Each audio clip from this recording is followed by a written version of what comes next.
Hi అండి, welcome to మాయ రుచులు. ఈరోజు రెసిపీ వచ్చేసి ఎంతో టేస్టీగా ఉండే పండిన బొప్పాయితో హల్వా చేశానండి. ఎంతో హెల్దీ అయిన బొప్పాయితో హల్వా చేయండి. మీరు కూడా ఇంట్లో అందరూ ఇష్టంగా తింటారు. పిల్లలైతే గిన్నె మొత్తం ఖాళీ చేసేస్తారు, అంత టేస్టీగా ఉంది. నోట్లో వేసుకుంటే వెన్నలా కరిగిపోయి ఎంతో టేస్టీగా ఉండి ఈ బొప్పాయి హల్వా ఎలా చేసుకోవాలో ఈరోజు వీడియోలో చూసేద్దాం. ముందుగా పండిన బొప్పాయిని ఇలా తీసుకొని సగంగా కట్ చేసుకోవాలి. సగంతోనే చేస్తున్నానండి హల్వా. ఇలా ముక్కలుగా కట్ చేసుకోవాలి. మధ్యలో అదంతా తీసేసుకొని ఇలా ముక్కలుగా కట్ చేసుకొని మిక్సీ జార్ తీసుకొని ముక్కలన్నీ ఆ మిక్సీ జార్లో వేసేసుకొని గ్రైండ్ చేసుకోవాలండి. దీనిలోకి ఇప్పుడు 2 టేబుల్ స్పూన్ షుగర్ వేసుకోవాలి. దీనిలోకి 2-3 యాలకులు కూడా దంచుకొని వేసుకోవాలండి. వేసుకొని ఇలా గ్రైండ్ చేసుకోవాలి. మెత్తని పేస్ట్లా గ్రైండ్ చేసుకొని పక్కన పెట్టేసుకోవాలి.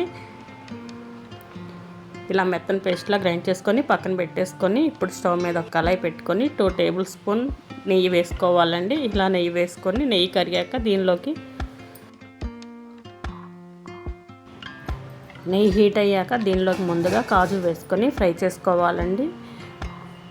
కాజు సగం ఫ్రై అయ్యాక దీనిలోకి కిస్మిస్ కూడా వేసుకొని ఫ్రై చేసుకోవాలి. ఇలా కిస్మిస్ కూడా వేసుకొని ఫ్రై చేసుకొని ఒక ప్లేట్లో తీసేసుకోవాలండి. గోల్డెన్ కలర్ వచ్చేదాకా ఫ్రై చేసుకొని ఒక ప్లేట్లో తీసేసుకోవాలి. ఇలా మొత్తం ప్లేట్లో తీసుకొని పక్కన పెట్టేసుకోవాలి. ఇప్పుడు అదే ప్యాన్లో ఇలా మనం ముందుగా ప్రిపేర్ చేసి పెట్టుకున్న బొప్పాయి గుజ్జును కూడా వేసుకొని గంటతో తిప్పుకుంటూ ఉండాలండి. ఇలా మిక్స్ చేసుకుంటూ ఉండాలండి. బొప్పాయి గుజ్జులోని నీరంతా పోయి ప్యాన్కి సపరేట్ అయ్యిందాకా ఇలా తిప్పుకుంటూ ఉండాలి. ఇప్పుడు దీనిలోకి ఒక 1/2 చెక్క నిమ్మరసం పిండుకోవాలండి. పిండుకొని ఇలా తిప్పుకుంటూ ఉండాలి.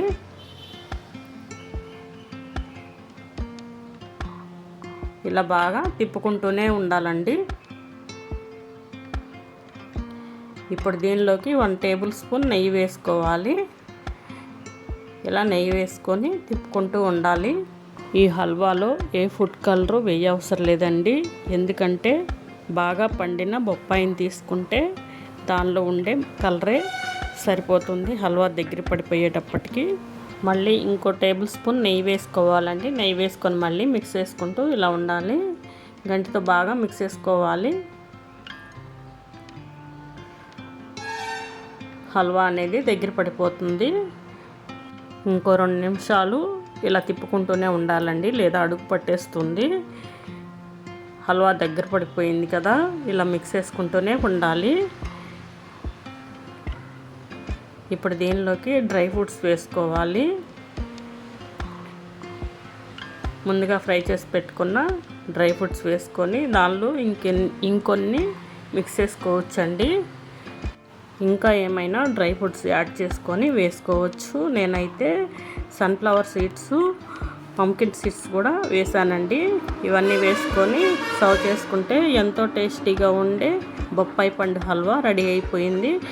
చాలా రుచిగా ఉంటుందండి. మీరు కూడా తప్పనిసరిగా ఒకసారి ట్రై చేసి మీకు ఎలా వచ్చిందో కామెంట్ రూపంలో తెలియజేయండి. మా ఛానల్ని like and share and subscribe చేసుకోండి. మీ ఫ్రెండ్స్కి, మీ ఫ్యామిలీ మెంబర్స్కి షేర్ చేయండి. Thank you for watching.